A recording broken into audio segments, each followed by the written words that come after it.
जय हिंद साथियों, कैसे हैं आप सभी साथियों। आशा करते हैं आप सभी अच्छे होंगे और आपकी पढ़ाई भी एकदम अच्छे तरीके से चल रही होगी। साथियों, आज का जो टॉपिक होने वाला है वो झारखंड पुलिस कांस्टेबल 2024 में जो हिंदी का पेपर होता है साथियों, जिसमें व्याकरण पूछा जाता है, उसी का प्रैक्टिस सेट नंबर साथियों 33 है। इसके पहले आप लोगों के लिए 32 प्रैक्टिस सेट ऑलरेडी प्रोवाइड करवाई जा चुकी है, तो आप लोग जाके वीडियो के माध्यम से अपनी तैयारी का अंदाज़ा भी लगा सकते हैं।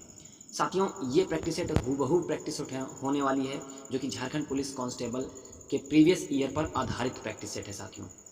तो आप लोग वीडियो को पूरा देखिएगा और लास्ट में कमेंट करके बताइएगा कि आप कितने प्रश्न कर पा रहे हैं।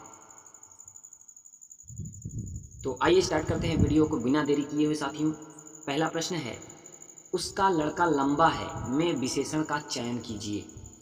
लड़का, लंबा, उसका, उपयुक्त में से कोई नहीं। तो साथियों, उसका लड़का लंबा है में विशेषण जो होगा वो होगा लंबा। ठीक है, उसका लड़का लंबा है वाक्य में लंबा विशेषण है, जबकि लड़का विशेष्य है। अगला प्रश्न है, निम्नलिखित में से तद्भव शब्द है। ज्योत्सना, श्रेष्ठी, परीक्षा, आंख। तो तद्भव शब्द बताना है, तो साथियों आपका जो राइट आंसर बनेगा वो है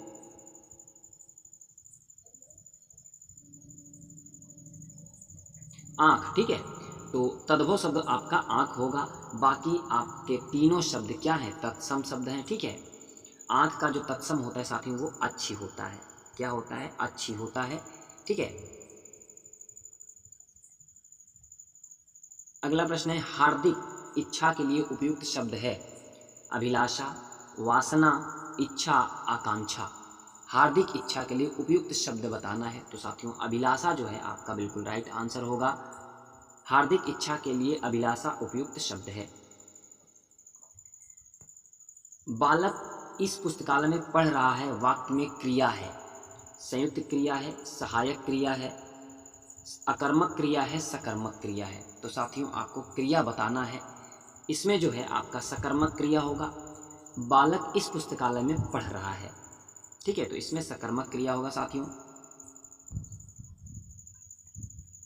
उत्तर प्रदेश में कौन सी भाषा नहीं बोली जाती? ब्रजभाषा, कन्नौजी, अवधी, पहाड़ी। तो बताइए साथियों, उत्तर प्रदेश में कौन सी भाषा नहीं बोली जाती है? तो साथियों पहाड़ी भाषा जो है वो उत्तर प्रदेश में नहीं बोली जाती है।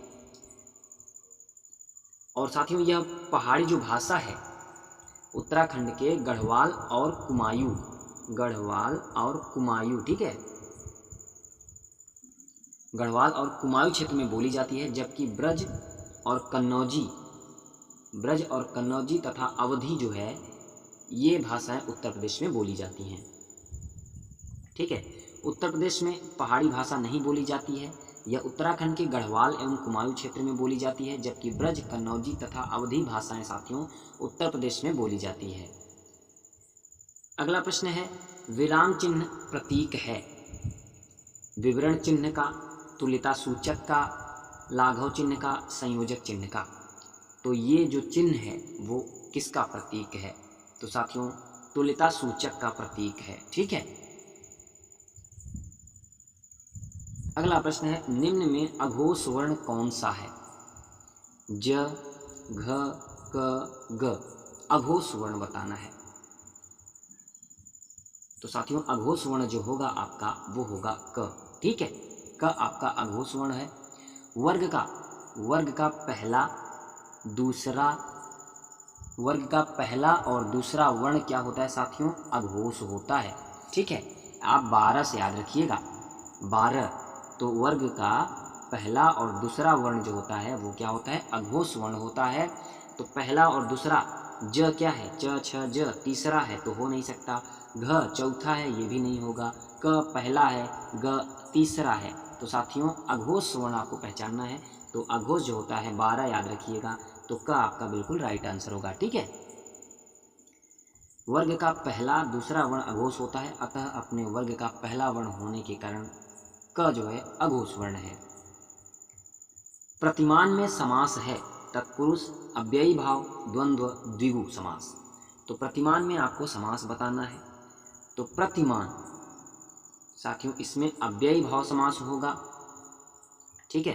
पूर्व पद अव्ययी होने के कारण प्रतिमान में अव्ययी भाव समास होगा, ठीक है। पढ़ने में ठहरने के लिए जिन चिन्हों का प्रयोग किया जाता है उन्हें कहते हैं उपसर्ग कहते हैं, प्रत्यय कहते हैं, संधि कहते हैं या फिर विराम चिन्ह कहते हैं। पढ़ने में ठहरने के लिए तो साथियों उन्हें हम विराम चिन्ह कहते हैं, ठीक है। तो पढ़ने में ठहरने के लिए जिन चिन्हों का प्रयोग किया जाता है उन्हें हम विराम चिन्ह कहते हैं। अगला प्रश्न है हास्य रस का अस्थाई भाव क्या है साथियों? उत्सुकता है, हर्ष है, हास है, चपलता है। बताइए साथियों क्या है? तो हास्य रस का जो अस्थाई भाव होगा वो हास होगा, ठीक है।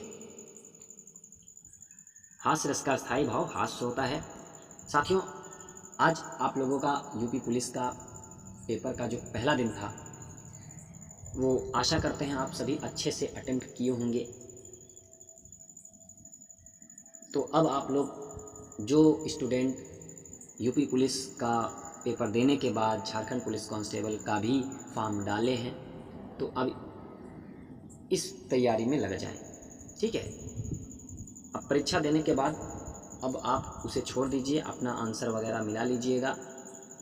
उसके बाद आप उसे अब रिज़ल्ट आने तक का इंतज़ार करिए।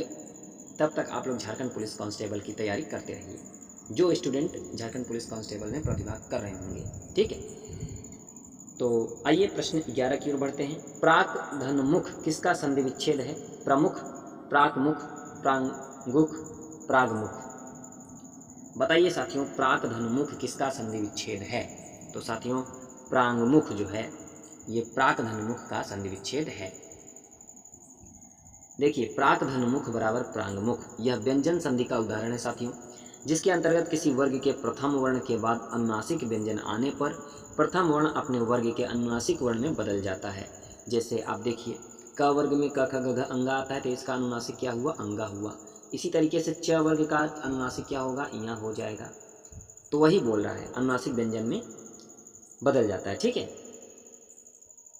अगला प्रश्न है शीतल शब्द का संधि विच्छेद करने पर प्रत्यय के रूप में क्या प्राप्त होगा? अल, ल, तल। तो साथियों प्रत्यय के रूप में जो प्राप्त होगा वो होगा ल, ठीक है। शीतल शीत धन ल का संधि विच्छेद करने पर ल प्रत्यय के रूप में प्राप्त होगा साथियों। लड़के हंस रहे होंगे यह वाक्य किस वाच्य में है? कर्तृवाच्य में है, भाववाच्य में है या फिर भाव और कर्मवाच्य दोनों में है या फिर कर्मवाच्य में है? तो साथियों लड़के हंस रहे होंगे इसमें कर्तृवाच्य है, ठीक है। लड़के हंस रहे होंगे यह वाक्य कर्तृवाच्य में है।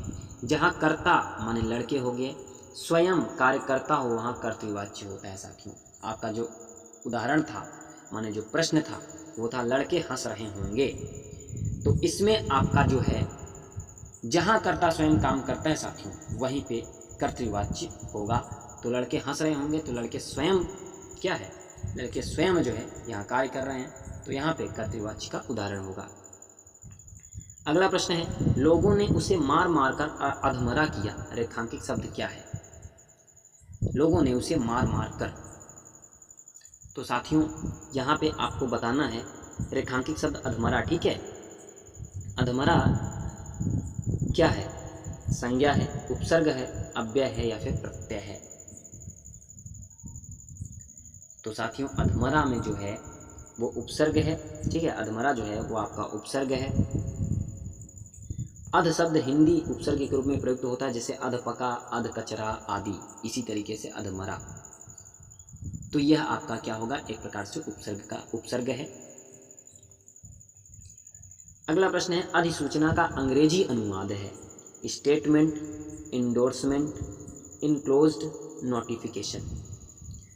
तो बताइए अधिसूचना का अंग्रेजी अनुवाद है साथियों, तो नोटिफिकेशन जो है आपका बिल्कुल राइट आंसर होगा। निम्नलिखित में कौन सा वाक्य अशुद्ध है? परीक्षा में अक्सर प्रश्न आप लोग गलत कर देते हैं शुद्ध और अशुद्ध में। जल्दबाजी के चक्कर में आप हमेशा प्रश्न को गलत करते हैं। आपके नज़र में आया कि शुद्ध वाक्य पूछ रहा है तो आप भन्न से शुद्ध वाक्य में पहला ही मिल गया तो आप टिक मार दिए। आपको देखना है ध्यान से कि अशुद्ध पूछा है या शुद्ध पूछा है, नहीं पूछा है या फिर है पूछा है, तो इसमें विशेष ध्यान दीजिएगा। तो अशुद्ध आइए देखते हैं। वह अनेकों मामलों में गवाह था, नुपुर की ध्वनि मनमोहक है, आपकी मन कामना पूरी हो, मनी शीशण मेरी बात पर ध्यान दे। तो साथियों आपका जो अशुद्ध वाक्य होगा वह अनेकों मामलों में गवाह था। ठीक है, अनेकों मामलों में गवाह था। अब यहाँ पे अशुद्ध क्या होगा? जब अनेक शब्द साथियों सदैव अनेक रूप में ही प्रयुक्त होता है, तो वहाँ अनेकों में नहीं। ठीक है, अनेक जो है अनेक में ही प्रयुक्त होता है, तो अनेकों कहने की क्या ज़रूरत है। ठीक है, तो इसलिए आपका वाक्य गलत होगा। देखिए विकल्प ए में वह अनेकों मामलों में गवाह था, वाक्य वचन की दृष्टि से अशुद्ध है। अनेक शब्द सदैव अनेक रूप में ही प्रयुक्त होता है, अनेकों में नहीं, इसलिए साथियों में आपका अशुद्ध वाक्य होगा। अगला प्रश्न है, वाह वाह कितना सुंदर दृश्य है, रेखांकित शब्द कौन सा अव्यय है? अब बताइए कौन सा अव्यय है? वाह वाह कितना सुंदर दृश्य है।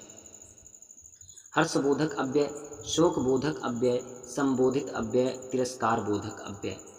तो साथियों रेखांकित शब्द आप लोग सोच रहे होंगे, तो वाह वाह में रेखांकित शब्द होगा। तो बताइए वाह वाह शब्द में क्या होगा साथियों? हर्षबोधक अव्यय होगा, क्योंकि वाह वाह कितना सुंदर दृश्य है। ठीक है, प्रसन्नता का बोध हो रहा है, तो यहाँ पे हर्षबोधक अव्यय होगा साथियों। वाह वाह शब्द में हर्षबोधक अव्यय होगा साथियों। अगला प्रश्न है, नील सरोरूह श्याम तरुण अरुण वारिज नयन, पंक्ति में कौन सा छंद है? अब बताइए छंद कौन सा है? चौपाई है, सोरठा है, दोहा है या फिर बरवे है? साथियों बताइए कौन सा आपका आंसर सही होगा। तो आपका जो राइट आंसर होगा वो होगा सोरठा। ठीक है, सोरठा में क्या होता है साथियों? सोरठा जो है यह छंद दोहे का उल्टा होता है। एक बात ध्यान दे लीजिए। उसके बाद इसके प्रथम एवं तृतीय चरण में क्या होते हैं? 11 कितना 11 मात्राएं होती हैं। द्वितीय और चतुर्थ चरण में साथियों 13 मात्राएं होती हैं। ठीक है, नील सरोरू श्याम तरुण अरुण वारिज नयन 11 मात्राएं। पंक्ति में सोरठा छंद है। यह छंद दोहे का उल्टा होता है साथियों। इसके प्रथम एवं तृतीय चरण में 11 तथा द्वितीय और चतुर्थ चरण में 13 मात्राएं होती हैं। ठीक है, ने किस कारक का चिन्ह है? ने कर्ता, कर्म, करण, संप्रदान। तो ने किस कारक का चिन्ह है साथियों? वो है कर्ता कारक का चिन्ह है। ठीक है, अब आपको हम बता देते हैं, कर्ता का जो परसर्ग होगा साथियों, माने चिन्ह जो होगा वो आपका ने होगा। ठीक है, और कर्म का जो होता है वो को होता है। करण का जो होता है वो से या के द्वारा होता है। ठीक है, करण का से या फिर के द्वारा होता है। और संप्रदान का जो होता है को के लिए, को हो गया, के लिए हो गया। ठीक है, ये परसर्गी यूज होते हैं। और कारक की संख्या साथियों होती है 8। और अपादान, ठीक है, अपादान अब देख लीजिए, अपादान से, अपादान का जो परसर्ग होता है वो से होता है, जो कि अलगाव के रूप में प्रयुक्त होता है। जैसे प्लेटफॉर्म से ट्रेन जा चुकी है, तो प्लेटफॉर्म से ट्रेन अलग हो चुकी है, तो वहाँ अलगाव का बोध हुआ, तो वहाँ पे अपादान होगा। संबंध, संबंध कारक का भी देख लीजिए, का, के, की, रा, रे, वी होता है। अधिकरण का भी देख लीजिए, अधिकरण का में होता है और पर होता है। संबोधन का आप जानते ही हैं, हे हो गया, अरे हो गया।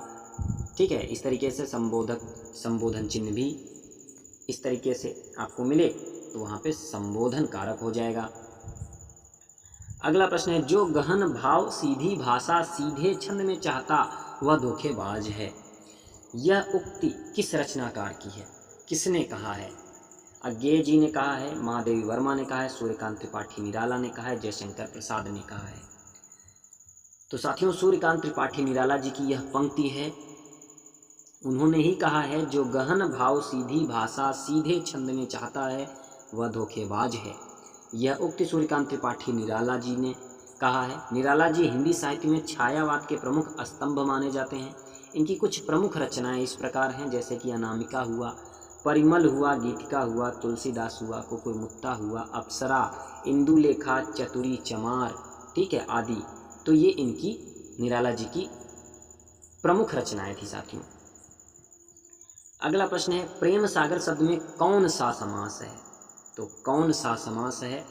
बहुब्रीहि समास, तत्पुरुष समास, द्वंद्व समास, द्विगु समास। तो साथियों तत्पुरुष समास होगा प्रेम सागर में, ठीक है। प्रेम सागर का अगर हम विग्रह करेंगे साथियों तो होगा प्रेम का सागर। क्या होगा? प्रेम का सागर, ठीक है। तो यहाँ पे तत्पुरुष समास होगा साथियों। और का के की रा रे री ना नी किस में आता है, कौन से कारक में आता है, ये आप लोग बताइएगा कमेंट करके, ठीक है। तो जब आप लोग ये बता लेंगे तो आप लोग ये भी बता पाएंगे कि यह पंचमी तत्पुरुष या षष्ठमी तत्पुरुष, क्योंकि तत्पुरुष भी इसी रूप में पाया जाता है साथियों, ठीक है। तो अगला प्रश्न है, थोड़ा डिटेल देख लीजिए। प्रेम सागर शब्द में तत्पुरुष समास है। जिस समासिक शब्द में उत्तर पद की प्रधानता होती है वह तत्पुरुष समास कहलाता है। जैसे प्रेम सागर, प्रेम का सागर, ठीक है। कर्ता और कर्म यदि परसर्ग युक्त हो तो ऐसा वाच्य क्या कहलाता है? बताइए सब। कर्मवाच्य कहलाता है, भाववाच्य कहलाता है, कर्तृवाच्य कहलाता है, या फिर ये सभी कहलाते हैं? तो साथियों कर्मवाच्य कहलाता है, ठीक है। कर्ता और कर्म यदि परसर्ग युक्त हों तो ऐसा वाक्य कर्मवाच्य कहलाता है साथियों। कर्मवाच्य में कर्म की प्रधानता होती है, जैसे रोटी माता के द्वारा बनाई गई, ठीक है, राम के द्वारा चित्र बनाया गया, तो यहाँ पे क्या होगा? कर्मवाच्य होगा, ठीक है साथियों, क्योंकि यहाँ पे कर्म की प्रधानता होती है। अगला प्रश्न है, वाक्य में जहाँ पूर्ण विराम की तुलना में कम रुकना होता है वहाँ किस चिन्ह का प्रयोग किया जाता है? निर्देशक चिन्ह का प्रयोग किया जाता है, या फिर कोष्ठक का, उद्धरण चिन्ह, या फिर अर्धविराम? तो साथियों अर्धविराम का प्रयोग किया जाता है। और अर्धविराम का जो चिन्ह होता है साथियों इस तरीके से, ऐसे ऐसे, ठीक है, इस तरीके से जो चिन्ह होता है वो अर्धविराम का होता है। वाक्य में जहां पूर्ण विराम की तुलना में कम रुकना होता है वहां अर्धविराम चिन्ह का प्रयोग किया जाता है, जैसे आओ बैठो पर शोर मत करो। अगला प्रश्न है, ऊंट के गले में बिल्ली, इस लोकोक्ति का अर्थ क्या है? बेमेल संबंध, अच्छी दोस्ती, खतरनाक, तमाशा का खेल, बताइए। तो ऊंट के गले में बिल्ली, ऊंट के गले में बिल्ली, इस लोकोक्ति का जो अर्थ होगा साथियों वो होगा बेमेल संबंध, ठीक है। ऊंट के गले में बिल्ली, इस लोकोक्ति का अर्थ होगा बेमेल संबंध। अन्य सभी विकल्प असंगत हैं साथियों। ईश्वर सर्वव्यापक है, इस वाक्य में किस प्रकार के क्रिया विशेषण का प्रयोग हुआ है? कालवाचक, रीतिवाचक, परिमाणवाचक, या फिर स्थानवाचक? बताइए। ईश्वर सर्वव्यापक है तो साथियों इसमें स्थानवाचक, ठीक है, स्थानवाचक क्रिया विशेषण का प्रयोग हुआ है। वे क्रिया विशेषण साथियों वे क्रिया विशेषण शब्द जिनसे किसी स्थान, स्थिति तथा दशा का बोध हो वहाँ पे स्थानवाचक क्रिया विशेषण होता है, ठीक है। जैसे बाहर, भीतर, सर्वत्र, जिधर, किधर, निकट, समीप, आगे, पीछे आदि साथियों, ठीक है। ईश्वर सर्वव्यापक है, इस वाक्य में स्थानवाचक क्रिया विशेषण का प्रयोग हुआ है। वे क्रिया विशेषण शब्द जिनसे किसी स्थान, स्थिति तथा दशा का बोध हो स्थानवाचक क्रिया विशेषण कहलाते हैं, जैसे बाहर, भीतर, सर्वत्र, जिधर, किधर, निकट, समीप, आगे, पीछे आदि। अगला प्रश्न है, वह परसों ही जाने की तैयारी में है, इस वाक्य में परसों किस प्रकार का क्रिया विशेषण है? स्थानवाचक क्रिया विशेषण साथियों, कालवाचक क्रिया विशेषण,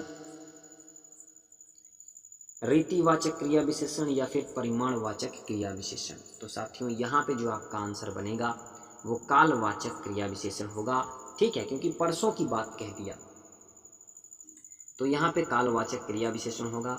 वह परसों ही जाने की तैयारी में है, इस वाक्य में परसों जो है वो कालवाचक क्रिया विशेषण है। वह क्रिया विशेषण शब्द जिससे समय का बोध हो कालवाचक क्रिया विशेषण कहलाता है, जैसे आज, कल, कल, आज, सर्वदा, लगातार, प्रतिदिन, कई बार, लगातार, सवेरे आदि। ठीक है, तो यहाँ पे क्या हो रहा है, यहाँ पे समय का बोध हो रहा है, तो जब जहाँ पे समय का बोध हो वहाँ पे कालवाचक क्रिया विशेषण होगा। अगला प्रश्न है, दूसरा विश्व हिंदी सम्मेलन किस वर्ष संपन्न हुआ था साथी? 1983 में, 1993 में, 1976 में या फिर 1975 में? बताइए। तो साथियों आपका जो राइट आंसर बनेगा वो होगा 1976 में दूसरा विश्व हिंदी सम्मेलन संपन्न हुआ था। कहाँ हुआ था दूसरा विश्व हिंदी सम्मेलन साथियों? 1976 में कहाँ पे हुआ था? तो मॉरिशस की राजधानी पोर्ट लुइस में हुआ था। ठीक है, पोर्ट लुइस में संपन्न हुआ था। सम्मेलन की अध्यक्षता मॉरिशस के प्रधानमंत्री डॉक्टर शिव सागर रामगुलाम थे साथियों। ठीक है, और इस सम्मेलन में 17 देशों ने भाग लिया था। ठीक है, दूसरा विश्व हिंदी सम्मेलन दूसरा विश्व हिंदी सम्मेलन वर्ष 1976 में मॉरिशस की राजधानी पोर्ट लुई में संपन्न हुआ। सम्मेलन की अध्यक्षता मॉरिशस के प्रधानमंत्री डॉक्टर शिव सागर रामगुलाम थे। इस सम्मेलन में 17 देशों ने भाग लिया था साथियों। ठीक है, अगला प्रश्न है, बिल्ली खेल रही है, इस वाक्य में क्रिया किस काल का बोध करा रही है? अपूर्ण वर्तमान, सामान्य भविष्यत, अपूर्ण भूत, सामान्य भूत। तो साथियों बिल्ली खेल रही है, तो यहाँ पे अपूर्ण वर्तमान काल होगा साथियों। ठीक है, इस वाक्य में अपूर्ण वर्तमान काल हो रहा है। क्रिया के जिस रूप से यह प्रतीत हो कि वर्तमान समय में कार्य हो रहा है साथियों, ऐसी क्रिया अपूर्ण वर्तमान कालिक क्रिया कहलाती है। ठीक है, बिल्ली खेल रही है, इस वाक्य में क्रिया अपूर्ण वर्तमान काल का बोध करा रही है। क्रिया के जिस रूप से यह प्रतीत हो कि वर्तमान समय में कार्य हो रहा है, ऐसी क्रिया अपूर्ण वर्तमान कालिक क्रिया कहलाती है। जैसे श्याम पत्र लिख रहा है, बच्चा रो रहा है। ठीक है, अगला प्रश्न है, कंठ, महाप्राण, घोष, व्यंजन वर्ण का उदाहरण कौन सा है? कंठ, महाप्राण और घोष, ये तीनों चीज आपको पता होना चाहिए, तब जाके आप इस प्रश्न का जवाब दे पाएंगे। तो साथियों आप सभी को पता होना चाहिए, अगर नहीं पता है तो आप लोग कंजूसी कर रहे हैं पढ़ाई करने में, तो इसलिए आप लोग उच्चारण स्थान और कंठ, महाप्राण, घोष, अल्पप्राण, घोष, अघोष, ये सारे आपको आने चाहिए। ठीक है, तो बताइए, ख ये अंगा हो गया और ये ह हो गया, तो आपको बताना है कि ये तीनों कौन सा उदाहरण है। तो साथियों ह जो है वो आपका कंठ भी है, महाप्राण भी है और घोष भी है, और ठीक है तीनों है। तो अब आपको मैं बता देता हूँ साथियों, जो क है आपका, क देख लीजिए, क आपका कंठ में आएगा, अल्प प्राण में भी आएगा और अघोष वर्ण में आएगा।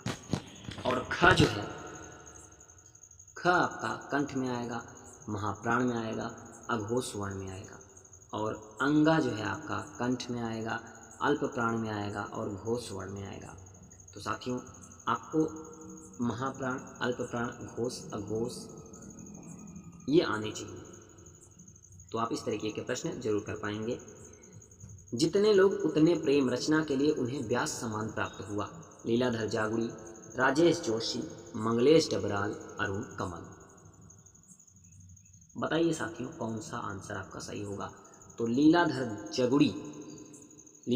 जगुड़ी जो है, इन्हें जितने लोग उतने प्रेम, ये कविता संग्रह है साथियों, और इसी कविता संग्रह के रचनाकार हैं लीलाधर जगुड़ी, और इन्हें 2018 में 28वां नंबर का 2018 में 28वां व्यास सम्मान प्राप्त हुआ साथियों। इनकी अन्य रचनाएं भी हैं, वो हम आपको बताएंगे। तो लीलाधर जगुड़ी आपका राइट आंसर होगा। जितने लोग उतने प्रेम कविता संग्रह के रचनाकार हैं लीलाधर जगुड़ी। लीलाधर जगुड़ी को वर्ष 2018 में 28वां व्यास सम्मान प्राप्त हुआ साथियों। इनकी अन्य रचनाएं इस प्रकार हैं: नाटक जारी है, भय भी शक्ति देता है, अनुभव के आकाश में चांद, ईश्वर की अध्यक्षता, ठीक है, खबर का मुंह विज्ञापन से ढका है, आदि। अगला प्रश्न है साथियों, हरी घास पर क्षण भर के रचनाकार कौन है? गजानन माधव मुक्तिबोध, अज्ञेय, रांघेव राघव, धर्मवीर भारती। तो साथियों व्यास सम्मान, साहित्य अकादमी पुरस्कार, ज्ञानपीठ पुरस्कार, इन सारे टॉपिक से यूपी पुलिस कांस्टेबल जो कि आज से पेपर स्टार्ट है, उसमें ये सब सारे प्रश्न पूछे गए थे। साहित्य अकादमी पुरस्कार प्राप्त करने वाले सर्वप्रथम जो लेखक थे वो कौन थे, क्या नाम था? 4 ऑप्शन थे साथियों। इस तरीके से प्रश्न था। पहला ज्ञानपीठ पुरस्कार प्राप्त करने वाला लेखक कौन है, किस वर्ष में? तो ये सब सारे क्वेश्चन थे साथियों। 2019 में साहित्य अकादमी पुरस्कार प्राप्त करने वाला जो लेखक है वो कौन है? तो यहाँ से भी क्वेश्चन पूछे गए हैं। तो आप लोग कोई भी टॉपिक मिलता है, टॉपिक जरूर कंप्लीट करिए। हरी घास पर क्षण भर के रचनाकार कौन है? तो साथियों अज्ञेय जी हैं। ठीक है, हरी घास पर क्षण भर के रचनाकार अज्ञेय हैं। इनकी अन्य रचनाएं हैं इत्यलम, आंगन के पार द्वार, कितनी नाव में कितनी बार, शेखर एक जीवनी, अपने अपने अजनबी, त्रिशंकु, तार सप्तक आदि। अगला प्रश्न है, चाय फीकी है, इस वाक्य में फीकी किस प्रकार का विशेषण है साथियों? परिमाणवाचक विशेषण, सार्वनामिक विशेषण, गुणवाचक विशेषण, संख्यावाचक विशेषण। चाय का फीकी है, तो साथियों इसमें गुणवाचक विशेषण है, क्योंकि यहाँ पे बताया जा रहा है चाय के गुण के बारे में कि चाय फीकी है, या फिर चाय में शक्कर नहीं है, या फिर चाय पकी नहीं है। तो क्या है, इसमें गुण बताया जा रहा है, तो यहाँ पे गुणवाचक विशेषण होगा। चाय फीकी है, इस वाक्य में फीकी गुणवाचक विशेषण शब्द है। जिस विशेषण शब्द से किसी संज्ञा या सर्वनाम का गुण, दोष, रूप, रंग, आकार, दशा आदि का बोध हो, उसे गुणवाचक विशेषण कहते हैं। जैसे आप देखिए, गुण के अंदर आ जाएगा सुंदर, मीठा, अच्छा, बहादुर आदि। दोष में बुरा, कायर, खट्टा, तीखा, पापी आदि। रंग में देखिए लाल, पीला, हरा, गुलाबी, काला आ जाएगा। और आकार में नुकीला, लंबा, मोटा। और दशा में ऊंचा, नीचा, गहरा, सकरा, भारी, हल्का आदि। ठीक है, अगला प्रश्न है, अनुच्छेद पढ़ना है आपको। गद्यांश है, गद्यांश को पढ़ना है, उसके बाद पूछे गए प्रश्नों के उत्तर देना है। तो अनुच्छेद पढ़कर दिए गए प्रश्नों का सही उत्तर चुनिए। तो आइए पढ़ते हैं। जैविक खेती फलोत्पादन की वह विधि है जिसमें रासायनिक उर्वरकों के स्थान पर परंपरागत खादों जैसे हरी खाद, वर्मी कंपोस्ट, केचुआ कंपोस्ट और अन्य कंपोस्ट का प्रयोग किया जाता है। उपयुक्त फसल चक्र को अपनाया जाता है। प्राकृतिक कृषि सिद्धांतों का पालन कर रोगों और कीटों से फसल सुरक्षा की जाती है। इन सब क्रियाओं का उद्देश्य यही होता है कि पर्यावरण और प्राकृतिक संसाधनों का संरक्षण हो और भूमि की उर्वरा शक्ति को सुरक्षित रखते हुए ऐसे फसल उत्पाद प्राप्त किए जाएं जो मानव स्वास्थ्य की दृष्टि से सर्वोत्तम हो। जैविक खेती से जल, भूमि और खाद्य पदार्थों के माध्यम से होने वाले प्रदूषण की समस्या से काफ़ी हद तक छुटकारा पाया जा सकता है। इसे ऊर्जा के संसाधनों और जैव विविधता का संरक्षण होता है। मृदा के भौतिक, रासायनिक और जैविक गुणों में सुधार होता है, जिससे उसकी उत्पादकता बढ़ती है। मिट्टी में खेती के लिए लाभकारी जीवों और सूक्ष्म जीवों की संख्या में वृद्धि होती है। तो ये था आपका गद्यांश। अब गद्यांश पढ़ने के बाद आपको कुछ प्रश्नों के पूछे गए उत्तर देना है। पर्यावरण और प्राकृतिक संसाधनों के संरक्षण के उद्देश्य से की जाने वाली क्रियाओं में कौन सी क्रिया सही नहीं है? हरी खाद, वर्मी कंपोस्ट और अन्य कंपोस्ट का प्रयोग करना, रासायनिक उर्वरकों का प्रयोग करना, जैविक खेती को अपनाना, उपयुक्त फसल चक्र को अपनाना। तो साथियों रासायनिक उर्वरकों का प्रयोग करना, ठीक है, ये आपका बिल्कुल सही होगा। अगला प्रश्न है, ऊर्जा के संसाधनों और जैव विविधता का संरक्षण किससे होता है? जैविक खेती से, जल, भूमि और खाद्य पदार्थों के माध्यम से होने वाले प्रदूषण की समस्या से छुटकारा पाने से, या फिर रासायनिक उर्वरकों का प्रयोग करने से, कीटों का नाश करने से, रासायनिक और जैविक गुणों में सुधार न होने से। तो साथियों ऊर्जा के संसाधनों और जैव विविधता का संरक्षण जैविक खेती से जल, भूमि और खाद्य पदार्थों के माध्यम से होने वाले प्रदूषण की समस्या से छुटकारा पाने से संरक्षण होता है। ठीक है, अगला प्रश्न है, जैविक खेती अपनाने से मृदा के गुणों में सुधार की दृष्टि से कौन सा कथन सही नहीं है? मृदा के रासायनिक गुणों में सुधार होता है, मृदा के जैविक गुणों में सुधार होता है, मृदा के भौतिक गुणों में सुधार होता है, मृदा के भौतिक, रासायनिक और जैविक गुणों में सुधार होता है, सुधार नहीं होता है। तो साथियों मृदा के भौतिक, रासायनिक और जैविक गुणों में सुधार नहीं होता है, यह आपका कथन सही नहीं है। ठीक है, अगला प्रश्न है सभा का पर्यायवाची कौन सा नहीं है। अब ये गद्यांश का प्रश्न नहीं है साथी, ये अब दूसरा प्रश्न है।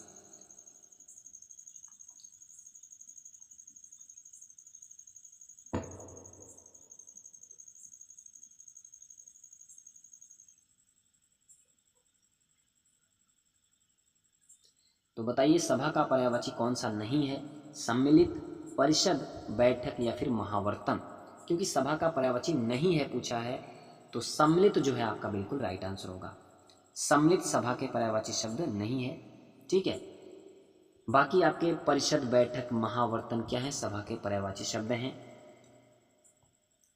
अगला प्रश्न है शैतान की आंत इस मुहावरे का उपयुक्त अर्थ है। अत्यंत धूर्त व्यक्ति, बहुत लंबी वस्तु, अत्यंत नगण्य वस्तु, अत्यंत लाभदायक वस्तु। शैतान की आंत इस मुहावरे का अर्थ बताना है साथियों। तो शैतान की आंत मुहावरा का जो अर्थ होगा वो बहुत लंबी वस्तु होता है। ठीक है, पथ, पथ्य युग्म का अर्थ है रास्ता, रोगी का भोजन, रोगी का भोजन या फिर रास्ता, मत या फिर भोजन या फिर कोई नहीं।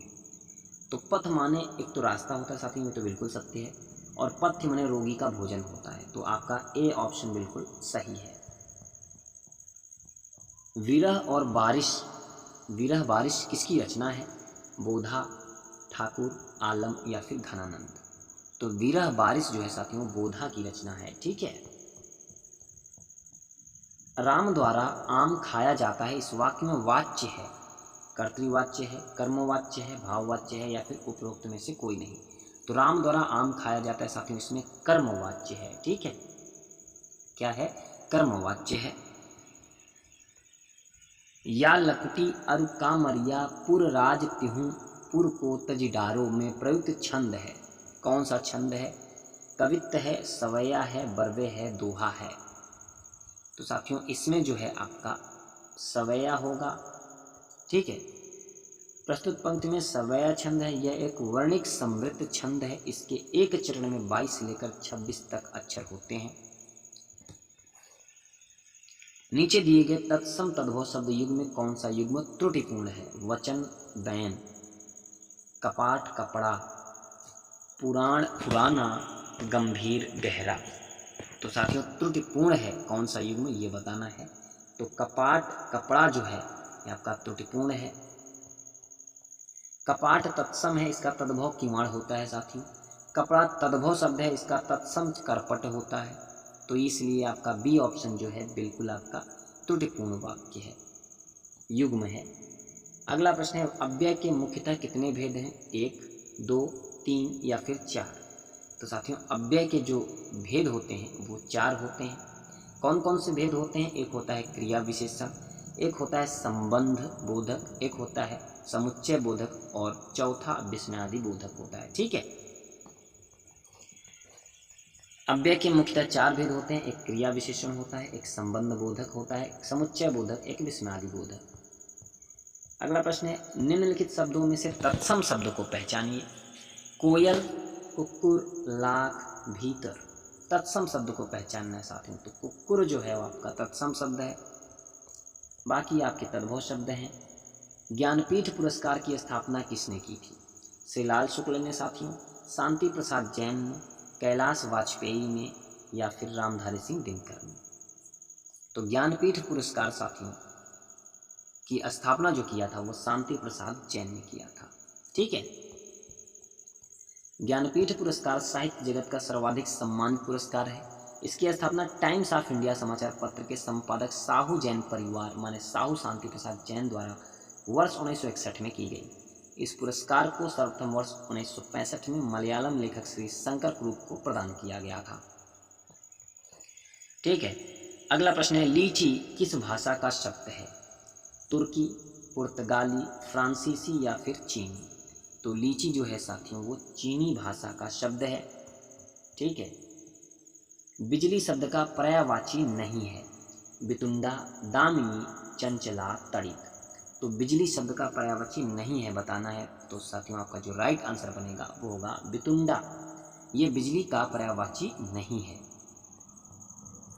बिजली के पर्यायवाची शब्द हैं दामिनी, चंचला, तड़ित, चपला आदि। ठीक है, अगला प्रश्न है, निम्नलिखित शब्दों में से किस एक का लिंग परिवर्तन हिंदी भाषा में प्रचलित नहीं है? चाचा, बहन, कोयल, भैंसा। तो साथियों किस एक का लिंग परिवर्तन हिंदी भाषा में प्रचलित नहीं है? तो कोयल जो है आपका राइट आंसर होगा। हिंदी भाषा में कोयल का लिंग परिवर्तन प्रचलित नहीं है। कोयल शब्द सदा स्त्रीलिंग में होता है, किंतु लिंग परिवर्तित करते समय आगे नर या मादा जोड़ दिया जाता है, जैसे नर कोयल, मादा कोयल। अन्य में परिवर्तन होता है, जैसे चाचा चाची हो जाएंगे, बहन भाई हो जाएगा, भैंसा भैंस हो जाएगा। लेकिन कोयल में आप कहेंगे कोयल कोयला हो जाएगा, नहीं। तो आप कोयल में नर कोयल और मादा कोयल कहेंगे। ठीक है साथियों।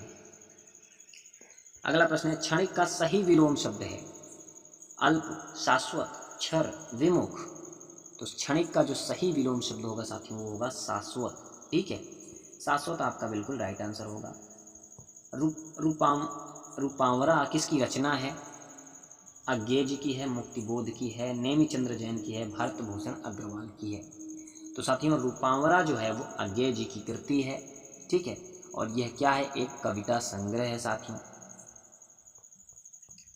रूपांवरा अज्ञेय का कविता संग्रह है। अज्ञेय के अन्य कविता संग्रह हैं शरणार्थी, हरि घास क्षण भर, बावरा हेरी, इंद्रधनुष रौंदे हुए, ये अरि ओ करुणा प्रभामय, आंगन के पार द्वार, कितनी नावों में कितनी बार, क्योंकि मैं उसे जानता हूँ, सागर मुद्रा, पहरे में सन्नाटा, बुनता हूँ महावृक्ष के नीचे, नदी की बांक पर छाया, एवं ऐसा कोई घर आपने देखा है।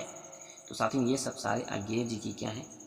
कृतियाँ हैं, रचनाएँ हैं, माने कविता संग्रह हैं। तो साथियों ये थे आपके टोटल 50 प्रश्न जो कि झारखंड पुलिस कांस्टेबल 2024 में इतने ही प्रश्न पूछे जाएंगे। तो साथियों अगर वीडियो पसंद आई हो तो आप लोग एक लाइक और चैनल को सब्सक्राइब जरूर कर दीजिएगा और अपने स्कोर कमेंट बॉक्स में जरूर लिख दीजिएगा। तो साथियों तब तक मिलते हैं अगली वीडियो के साथ। तब तक के लिए नमस्कार, वंदे मातरम, जय हिंद।